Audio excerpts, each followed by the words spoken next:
tinted sunscreen, hindi naman siya nag-adapt. Sobrang umitim na yung mukha natin, diba?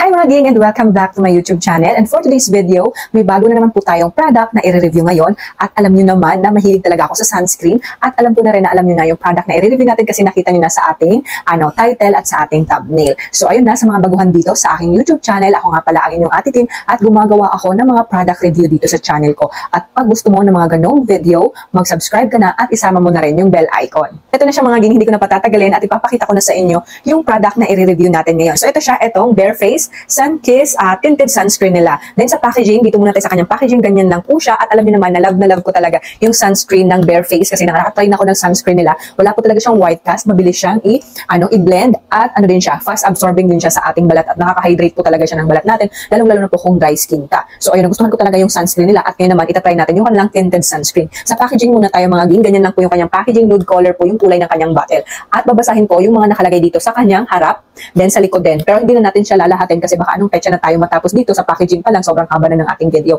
So dito muna tayo sa harap. Ang nakalagay lang naman dito yung kanyang brand, Bare Face Sun-Kissed Tinted Sunscreen with Bioplacenta and Upware. Yun yung nakalagay dito sa taas. Then meron pala itong SPF 50, PA++++, UVA and UVB broad spectrum. Meron din siyang tone-up effect. Nakaka-protect din siya. Hydrate din siya ng ating balat, lalong-lalo kung dry skin ka. Anti-blue light naman para po nagpo-protect sa ating balat, lalong-lalo po kung nag-cellphone tayo, nagla-laptop tayo. Then water resistant din po itong tinted sunscreen ng Bare Face. At dermatological tested din po itong product nila, fragrance free. Pwede din natin siyang gamitin as makeup base. So yun yung mga nakalagay dito sa kanyang harapan. Dito naman sa likod is nakalagay dito yung kanyang direction, yung kiniklaim ng product, yung kanyang ingredients at yung precautions. So babasahin ko naman sa inyo mga ging yung kiniklaim ng product kasi nakalagay siya dito sa likod.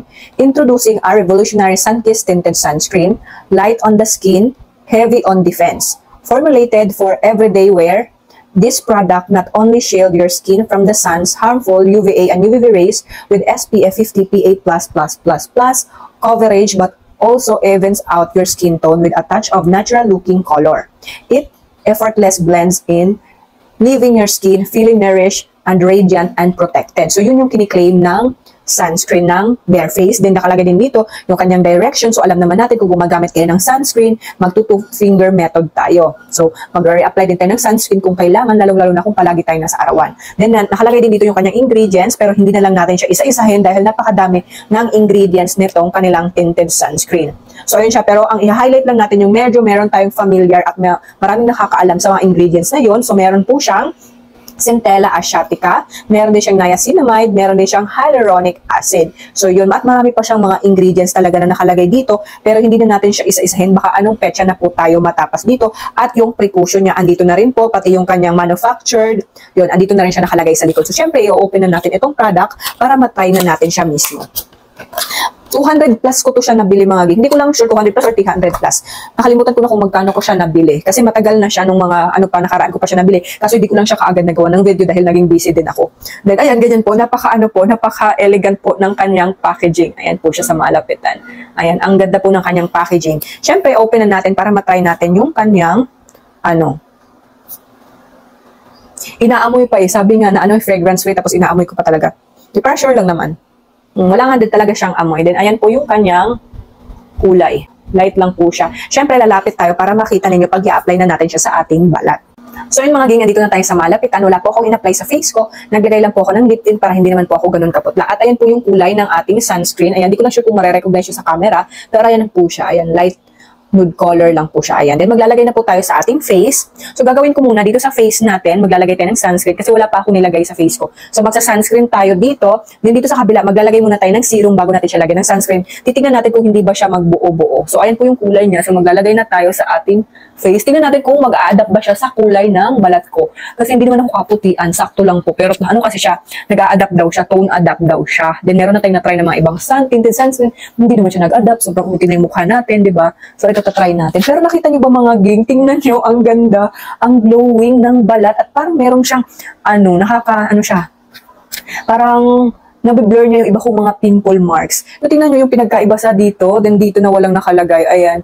Di ba meron na siyang tone up effect? So, ayan siya, parang nabubula na tayo dito. Ang ganda niya, pero syempre maglalagay pa ako sa aking noo para makita natin yung kalahati ng noo.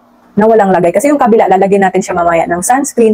Tapos, pero maglalagay muna pala tayo ng serum para malaman natin kung hindi ba siya nagbuo-buo. Kung meron na tayong nalagay na ibang product sa ating face. So, ayan siya. Nakapaglagay na tayo dito sa ating, sa ating kabilang face. Pero so far, mga gig, nagustuhan ko na siya agad. Kasi nga, wala po siyang hindi siya nagbuo-buo. Tsaka alam mo yung nag-adapt siya sa kulay ng face ko. Hindi umitim yung mukha ko, hindi rin siya pumuti. Alam mo yung talaga niya, nakuha talaga niya yung kulay ng aking balat. At akala ko talaga hindi siya mag-a-adapt. Kasi tingnan nyo, napaka-dark po ng kulay niya. Ayan siya.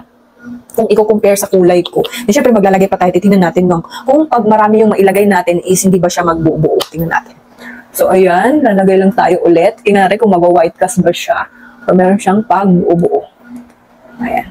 Hindi na ako nakatingin sa inyo kasi nakatingin lang ako sa mukha ko sa pag-blend kasi wala tayong salamin. So, ayan siya mga ging.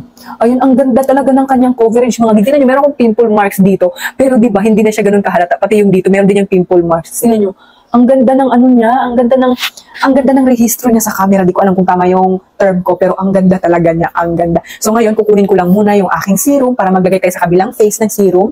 Pag natuyo na, saka tayo mag-a-apply nitong tinted sunscreen ng Bare Face. So ayan siya mga nakuha ko na pala yung serum na ginagamit ko at ganito talaga yung ginagawa ko. Pag meron ako mga nire-review na sunscreen, naglalagay muna ako ng serum kasi ganun talaga yung proseso ng skincare ko. Yung parang naglalagay muna ako ng serum, pagkatapos ko maglagay ng serum, saka naman ako maglalagay ng sunscreen. Parang sinasandwich, parang ganun. Ganun yung ginagawa ko. Kaya ngayon maglalagay tayo, titingnan natin kung compatible ba sila sa serum ng ginagamit ko. So ang ginagamit ko na serum ay itong sa Ginseng Deep Moisturizing Hydrating Essence ng Renhe. FDA approved din itong product na to. Abangan nyo rin yung review natin ito kasi nire-review ko rin itong product na to.